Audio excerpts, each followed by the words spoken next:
Sun travels வடமாகாணத்தில் சட்டபூர்வமான அனுமதியுடன் இயங்குகின்ற visa consultants and ticket agent. உங்கள் பெறுமதியான கடவுச்சீட்டுகள், ஆவணங்கள் போன்றவற்றுக்கு பாதுகாப்பான அனுமதி பெற்ற நிறுவனம் சன் டிராவல்ஸ்.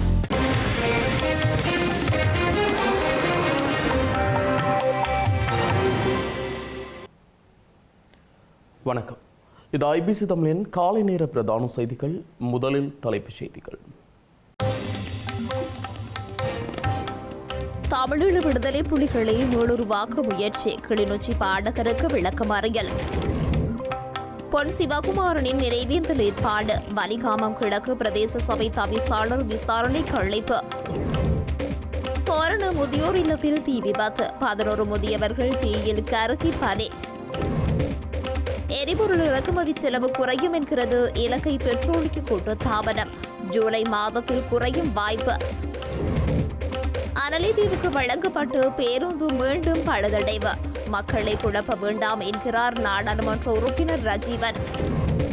இஸ்ரேல் மற்றும் லெபனானுக்கு இடையில் மீண்டும் தற்காலிக போர் நிறுத்தம், அமெரிக்கா தெரிவிப்பு. இனி விரிவான செய்திகள். தாயக எழுச்சி பாடல்களை பாடி அதனை சமூக ஊடகங்களில் பகிர்ந்த குற்றச்சாட்டில் கைது செய்யப்பட்ட கிளிநொச்சியைச் சேர்ந்த இளைஞனை எதிர்வரும் 17ஆம் தேதி வரை விளக்கமறியலில் வைக்குமாறு சாவகச்சேரி நீதிமன்றம் உத்தரவிட்டுள்ளது.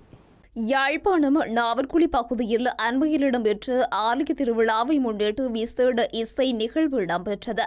அந்த நிகழ்வில் கிளிநொச்சியைச் சேர்ந்த சொல்லிசை கலைஞரான குறித்த இளைஞன் பக்தி மற்றும் தென்னிந்திய பாடல்களை பாடியுள்ளார். அதனையடுத்து தான் இசை நிகழ்வில் பாடிய குறித்த பாடல் காணொளி ஏற்கனவே தனது இசை சேகரிப்பால் பாடிய மெல்லிசை எழுச்சி பாடலை இணைத்து அதனை தனது சமூக ஊடகங்களில் பகிர்ந்துள்ளார். குறித்த பாடல்கள் சமூக ஊடகங்களில் பரவியதை அடுத்து தென்னிலங்கையில் பலரும் கடுமையான விமர்சனங்களையும் இனவாத கருத்துக்களையும் முன்வைத்தனர். இந்த நிலையில் குறித்த காணொலி தொடர்பாக விசாரணைகளை மேற்கொண்ட யாழ் மாவட்ட குற்றத்தடுப்பு பிரிவினர் குறித்த இளைஞன் விடுதலை புலிகளை மீளுருவாக்கம் செய்கிறார் என தெரிவித்து கைது செய்து சாவகச்சேரி காவல் நிலையத்தில் ஒப்படைத்துள்ளனர். அதனையடுத்து சாவகச்சேரி காவல்துறையினர் குறித்த இளைஞரை நேற்று நீதிமன்றத்தில் முன்னிலைப்படுத்திய நிலையில் எதிர்வரும் 17ஆம் தேதி வரை விளக்கமறியலில் வைக்குமாறு நீதிமன்றம் உத்தரவிட்டுள்ளது.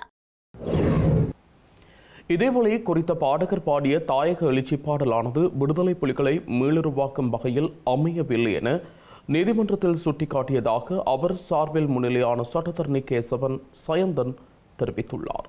எனினும் நீதிமன்றம் பயங்கரவாத தடை சட்டத்தின் கீழ் விளக்கமறியலில் வைத்துள்ளதாகவும் அவர் தெரிவித்தார். புரட்சிகர கவிதையானது விடுதலை புலிகளை போற்றுவதாகவோ அல்லது விடுதலை புலிகள் என்ற அந்த வசனங்கூட இல்லாத அல்லது விடுதலை புலிகளுடைய சின்னங்கள் அல்லது இலட்சினைகள், விடுதலை புலிகளுடைய தலைவர் பிரபாகரனுடைய பெயர் அல்லது தடை செய்யப்பட்ட எந்த இயக்கத்தினுடைய பெயரையோ கொண்டிராத வசனங்களை உரிய ஒரு புரட்சிகர கவிதையாக இருந்ததென்றும், இப்படியாக வீரம் செறிந்த புரட்சிகரமான கவிதைகளை இயற்றுவது அல்லது அப்படியான கவிதை பாரம்பரியம் உள்ள ஒரு இனமாக நாங்கள் இருக்கின்றோம். அகநானூறு, புறநானூறு, ஏன் பாவேந்தர் பாரதிதாசனுடைய கவிதைகளில் கூட அப்படியான பாடல்கள் இடம்பெற்றிருக்கின்றன. அப்படியான பழைய இலக்கியங்கள் எங்களுடைய பாடத்திட்டங்களிலும் பல்கலைக்கழகங்களிலும் கற்பிக்கப்படுகின்றன என்பதாக எல்லாம் என்னுடைய வாதத்தை முன்வைத்திருந்தேன். குறிப்பாக போலீசார் அந்த புரட்சிகரமான பாடலில் தமிழீழம் என்ற ஒரு சொல்லு இடம்பெற்றிருப்பதாக குறிப்பிட்டிருந்தார்கள். அது தொடர்பிலும் அவர்களுக்கு விளக்கம் அளிக்கப்பட்டது. ஏற்கனவே தமிழீழ விடுதலை இயக்கம் என்ற பெயரில் இலங்கை தேர்தல் திணைக்களத்தில் பதிவு செய்யப்பட்ட ஒரு அரசியல் கட்சி இருக்கின்றது. அதே போல் கடந்த காலங்களில் விடுதலை புலிகளின் மக்கள் முன்னணி என்ற பெயரில் அரசியல் கட்சி ஒன்று இருந்தது. இப்பொழுதும் தமிழ் மக்கள் விடுதலை புலிகள் என்ற பெயரில் அரசியல் கட்சி தேர்தல் திணைக்களத்தில் பதிவு செய்யப்பட்டுள்ளது. ஆனால் இந்த இளைஞன் இயற்றிய பாடலில் விடுதலை புலிகளுடைய பெயர் கூட இருக்கவில்லை. அப்படி இருக்கும் பொழுது எப்படியாக விடுதலை புலிகளை மீளுருவாக்கம் செய்வது என்று குற்றம் சாட்ட முடியும் என்று என்னுடைய சமர்ப்பணத்தில் கேள்வி எழுப்பியிருந்தேன். அந்த இளைஞர் பதிவேற்றம் செய்ததாக கூறப்படுகின்ற அந்த கவிதையில் 2 வீரமிக்க விலங்குகளை கூட அவர் குறிப்பிட்டு பாடியிருந்தார். ஒரு கட்டத்தில் அவர் தங்களை சிங்களம் என்று சிங்கம் என்று குறிப்பிட்டிருக்கிறார். இன்னும் ஒரு கட்டத்தில் வேங்கைகள் என்று குறிப்பிட்டிருக்கின்றார். ரெண்டுமே வீரமிக்க விலங்குகள் என்பதால் வீரமிக்க இனத்தை குறிப்பதற்கு அவர் குறிப்பிட்டிருக்காரே தவிர விடுதலை புலிகளை மீளுருவாக்கம் செய்கின்ற நோக்கம் அவருக்கு இல்லை என்றும், அதுபோல குறித்த வீடியோ சம்பந்தமான சான்றுகள், அதாவது தடவியல் சான்றுகள் கௌரவ மன்றை திருப்திப்படுத்தக்கூடிய விதத்தில் போலீசாரால் முன்வைக்கப்படவில்லை என்ற அடிப்படையிலும் இந்த பயங்கரவாத தடை சட்டம் சட்ட விமர்சகர்களால் மிக மோசமான கொடூரமான சட்டம் என்று சொல்லப்படுகின்ற சட்டம், அப்படியான சட்டத்தின் கீழ் ஒருவர் விளக்கமறியலில் வைத்தால் அவரை பிணையில் விடுவிப்பதற்கு நீதிமன்றத்துக்கு அதிகாரம் இல்லை என்ற அடிப்படையில் பிணையில் விளக்கமறியலில் வைப்பதற்கு முன்னர் பத்மநாதன் எதிர் பொறுப்பதிகாரி தேசிய புலனாய்வு பணியகம் என்ற தீர்க்கப்பட்ட வழக்கில் குறிப்பிடப்பட்டிருக்கிற வழிகாட்டல்களை பின்பற்றுமாறும் நீதிமன்றத்துடன் நான் இறைஞ்சி வேண்டியிருந்தேன். ஆயினும் குறித்த இளைஞர் எதிர்வரும் 17ஆம் தேதி வரை விளக்கமறியலில் வைக்கப்பட்டுள்ளார். விடுதலை போராட்டத்தின் முதல் வித்தான பொன் சிவகுமாரின் 52வது நினைவேந்தல் நிகழ்வு ஏற்பாடு செய்யப்பட்டமை தொடர்பில் வலிகாமம் கிழக்கு பிரதேச சபையின் தவிசாளர் தியாகராஜா நிரோஸ் காவல்துறையினரால் விசாரணைக்கு அழைக்கப்பட்டுள்ளார். விடுதலை போராட்டத்தின் முதல்வித்தான பொன் சிவகுமாரனின் 52வது நினைவேந்தல் நிகழ்வுகள் நாளை நினைவு கூறப்படவுள்ளதாக வலிகாமம் கிழக்கு பிரதேச சபை அறிவித்துள்ளது. உரும்பராய் சந்தையில் உள்ள சிவகுமாரனின் நினைவிடத்தில் காலை 8 மணிக்கு ஈகை சுடரேற்றி நினைவு கூறப்படவுள்ளதாகவும் இதற்கான ஏற்பாடுகளை ஏற்கனவே வலிகாமம் கிழக்கு பிரதேச சபையினால் மேற்கொள்ளப்பட்டுள்ளதாகவும் தெரிவிக்கப்பட்டுள்ளது. இந்த நிலையிலேயே வலிகாமம் கிழக்கு பிரதேச சபை தவிசாளர் தியாகராஜா நிரோஸ் கோப்பாய் காவல்துறையினரால் விசாரணைக்கு அழைக்கப்பட்டுள்ளார். ஹொரண அங்குருவாந்தோட பட்டக்கொட பகுதியில் உள்ள முதியோர் பராமரிப்பு நிலையத்தில் ஏற்பட்ட தீ விபத்தில் 11 பேர் உயிரிழந்துள்ளதுடன் 3 காணாமல் போயுள்ளனர். காயமடைந்த 7 பேர் ஹொரண மாவட்ட வைத்தியசாலையில் அனுமதிக்கப்பட்டுள்ளனர். அங்குர்வாதோட படகுட பகுதியில் அமைந்துள்ள முதியோர் பராமரிப்பு நிலையத்தில் நேற்று பிற்பகல் இந்த திடீர் தீ விபத்து ஏற்பட்டுள்ளது. தீயணைப்பு படையினர் மற்றும் பிரதேசவாசிகளின் உதவியுடன் தீயை கட்டுப்பாட்டுக்குள் கொண்டு வருவதற்கான நடவடிக்கை எடுக்கப்பட்ட போதிலும் தீ விபத்து காரணமாக அந்த மையத்திற்கு பலத்த சேதம் ஏற்பட்டுள்ளதாக தெரிவிக்கப்படுகிறது. தீ விபத்து ஏற்பட்ட போது இல்லத்திற்குள் 72 பேர் இருந்ததாக குறிப்பிடப்பட்டுள்ளது. தீ விபத்து காரணமாக இல்லத்திலிருந்த சிலர் தீயில் கருகியுள்ளனர். அவ்வாறு தீயில் கருகிய 10 பேர் சம்பவ இடத்திலேயே உயிரிழந்துள்ளனர். மற்றொருவர் வைத்தியசாலையில் அனுமதிக்கப்பட்ட நிலையில் உயிரிழந்துள்ளதாக தெரிவிக்கப்படுகிறது. அந்த மையத்திலிருந்து 51 பேர் எந்த ஆபத்துகளுமின்றி பாதுகாப்பாக மீட்கப்பட்டு பாதுகாப்பான இடங்களுக்கு மாற்றப்பட்டுள்ளனர்.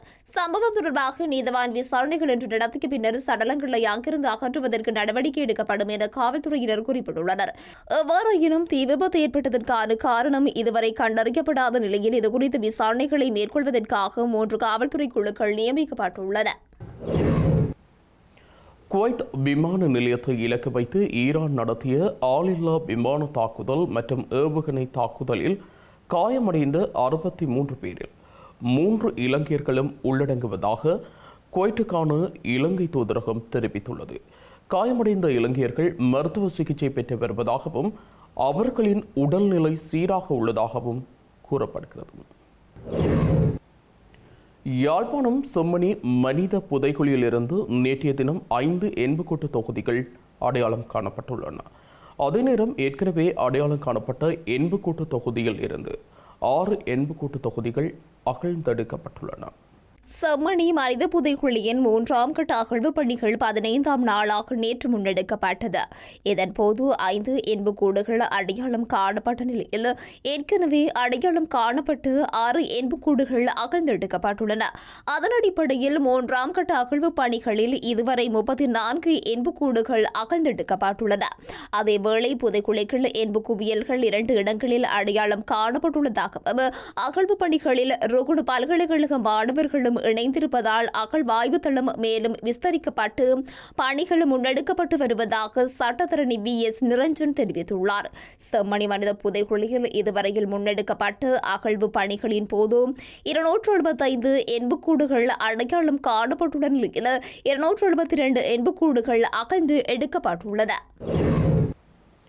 உலக சந்தையில் மசகு எண்ணெய் விலை ஸ்திரமாக இருக்கும் பட்சத்தில் அல்லது வீழ்ச்சியடையும் பட்சத்தில் இலங்கையின் எரிபொருள் இறக்குமதி செலவு ஜூலை மாதத்திற்குள் கணிசமாக குறையும் என இலங்கை பெட்ரோலிய கூட்டுத்தாபனத்தின் தலைவர் டிஜே ராஜகருணா தெரிவித்துள்ளார்.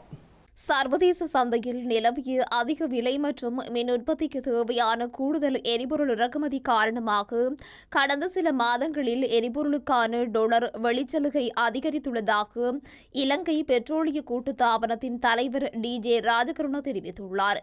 எரிபொருள் இறக்குமதிக்காக மாதத்திற்கு சராசரியாக 100 மில்லியன் அமெரிக்க டாலர்கள் செலவிடப்படும் நிலையில் கடந்த ஏப்ரல் மாதத்தில் இந்த செலவினம் 522 மில்லியன் அமெரிக்க டாலர்களாக உயர்ந்துள்ளதுடன் அதற்கான கொடுப்பனவு மே மாதத்தில் செலுத்தப்பட்டுள்ளதாக கூறினார். எரிபொருள் கொள்வனவிற்காக நாட்டிலிருந்து அதிகளவிலான டாலர் வெளியேறிய மாதமாக கடந்த மாதம் பதிவாகியுள்ளதாக அவர் சுட்டிக்காட்டியுள்ளார். ஏப்ரல் மாதம் அதிக விலைக்கு 11 எரிபொருள் கப்பல்களில் எரிபொருள் இறக்குமதி செய்யப்பட்டதாக கூறினார். மின் உற்பத்திக்காக ஒரு கூடுதல் டீசல் கப்பல் அதிக விலைக்கு இறக்குமதி செய்யப்பட்டதே இந்த செலவின் அதிகரிப்பிற்கு முக்கிய காரணமாக அமைந்துள்ளது என தெரிவித்துள்ளார்.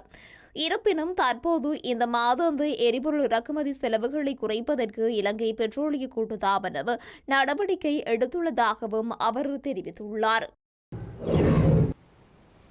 யாழ்ப்பாணம் அனலை தீவு மக்களின் போக்குவரத்திற்காக வழங்கப்பட்ட இலங்கை போக்குவரத்து சபைக்கு சொந்தமான புதிய பேருந்தானது பழுதடைந்து இயங்க முடியாத நிலையில் உள்ளமை தொடர்பில் பல்வேறு தரப்பினரும் விமர்சனங்களை முன்வைத்து வருகின்றனர்.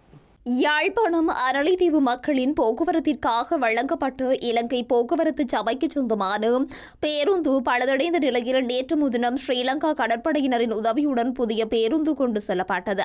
எனினும் குறித்த பேருந்து இயக்க முடியாத நிலையில் அரளித்தீவு துறைமுகத்தில் நிற்கும் நிலையில் பல்வேறு தரப்பினரும் விமர்சனங்களை தெரிவித்து வருகின்றனர். யாழ் மாவட்டத்தின் ஏனைய இடங்களில் பல வருடங்களாக ஓடி பழுதடைந்த நிலையில் நின்ற பேருந்திற்கு புதிய வர்ணம் பூசிவிட்டு கடற்படைக்கு பெருந்தொகை பணம் கொடுத்து அனலைதீவில் கொண்டு சென்றதாக குற்றச்சாட்டுகளும் முன்வைக்கப்பட்டுள்ளன. இந்த நிலையில் அனலைதீவுக்கு வழங்கப்பட்ட பேருந்து தொடர்பாக மிகுந்த கவனம் செலுத்தியுள்ளதாக யாழ் மாவட்ட நாடாளுமன்ற உறுப்பினர் ராஜீவன் ஜெயச்சந்திரமூர்த்தி தெரிவித்துள்ளார். பேருந்தின் கோளாறு சரி செய்யப்பட்டு சேவையில் ஈடுபடும் என்றும் இல்லாவிட்டால் நடவடிக்கை எடுக்கப்படும் என்றும் கூறிய அவர் மக்களை குழப்பும் வகையில் யாரும் செயற்பட வேண்டாம் என கேட்டுக் கொண்டுள்ளார். தமிழகத்தில் இடம்பெறும் குற்றச் செயல்களுக்கு யார் மீது பழி போடலாம் என முதலமைச்சர் விஜய் தேடிக்கொண்டிருந்தால் எந்த மாற்றமும் வராது என திமுக நாடாளுமன்ற உறுப்பினர் கனிமொழி தெரிவித்தார். தான் ஆட்சியில் இருப்பது தெரியாமல் தற்போதைய பிரச்சினைக்கு முந்தைய ஆட்சியை விஜய் குறை கூறி வருவதாக தெரிவித்துள்ளார். கொலை, பாலியல் வன்கொடுமை, குழந்தைகளுக்கு எதிரான வன்முறைகள் நாளுக்கு நாள் அதிகரித்து வருவதாகவும் அவர் கூறினார். இஸ்ரேலும் லெபனானும் தற்காலிக போர் நிறுத்தத்தை நடைமுறைப்படுத்த இணங்கியுள்ளதாக அமெரிக்க ராஜாங்க திணைக்களம் தெரிவித்துள்ளது. வாஷிங்டனில் அமெரிக்காவின் மத்தியஸ்தத்தில் இடம்பெற்ற உயர்மட்ட முத்தரப்பு பேச்சுவார்த்தையின் போதே இந்த தீர்மானம் எட்டப்பட்டுள்ளது. தெற்கு லெபனானில் இஸ்ரேலிய தாக்குதல்களில் 9 பேர் கொல்லப்பட்டதற்கும் வடக்கு இஸ்ரேல் மீது ஹிஸ்புல்லா ஏவுகணை தாக்குதல்களை நடத்திய நிலையில் இந்த போர் நிறுத்த ஒப்பந்தம் நடைமுறைக்கு வந்துள்ளது. ஹிஸ்புல்லா அமைப்பினரின் தாக்குதல்கள் முற்றாக நிறுத்தப்பட வேண்டும் மற்றும் லிடானியாவிற்கும் இஸ்ரேல் எல்லைக்கும் இடைப்பட்ட பகுதியில் இருந்து ஹிஸ்புல்லா அமைப்பினர் முழுமையாக வெளியேற வேண்டும் என்ற நிபந்தனைகளின் அடிப்படையிலேயே இந்த போர் நிறுத்த உடன்பாடு எட்டப்பட்டுள்ளதாக அமெரிக்கா விடுத்துள்ள கூட்டு அறிக்கையில் குறிப்பிடப்பட்டுள்ளது. குறித்த பகுதிகளில் இருந்து ஹிஸ்புல்லா அமைப்பினர் வெளியேறிய பின்னர் அங்கு லெபனான் ராணுவம் மாத்திரம் முழுமையான பாதுகாப்பு கட்டுப்பாட்டை கையிலெடுக்கும் வகையில் பாதுகாப்பு நடவடிக்கைகளை முன்னெடுப்பதற்கு இரு நாடுகளும் சம்மதம் தெரிவித்துள்ளன. செய்திகளின் நிறைவாக மீண்டும் தலைப்புச் செய்திகள். தமிழீழ விடுதலை புலிகளை மீளுருவாக்க முயற்சி, கிளிநொச்சி பாடகருக்கு விளக்கமறியல். பொன் சிவகுமாரனின் நினைவேந்தல் ஏற்பாடு, வலிகாமம் கிழக்கு பிரதேச சபை தவிசாளர் விசாரணைக்கு அழைப்பு.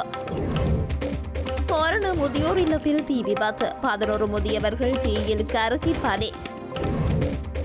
எரிபொருள் இறக்குமதி செலவு குறையும் என்கிறது இலங்கை பெட்ரோலிய கூட்டுத்தாபனம். ஜூலை மாதத்தில் குறையும் வாய்ப்பு. அனலைதீவுக்கு வழங்கப்பட்டு பேருந்து மீண்டும் பழுதடைவு, மக்களை குழப்ப வேண்டாம் என்கிறார் நாடாளுமன்ற உறுப்பினர் ராஜீவன். இஸ்ரேல் மற்றும் லெபனானுக்கு இடையில் மீண்டும் தற்காலிக போர் நிறுத்தம் அமெரிக்கா தெரிவிப்பு. இத்துடன் ஐபிசி தமிழின் காலை நேர பிரதான செய்திகள் நிறைவு பெற்றன. உடனுக்குடன் செய்திகளை அறிந்து கொள்ள IBC Tamil.com என்ற நமது இணையதளத்தை பார்வையிடுங்கள். வணக்கம்.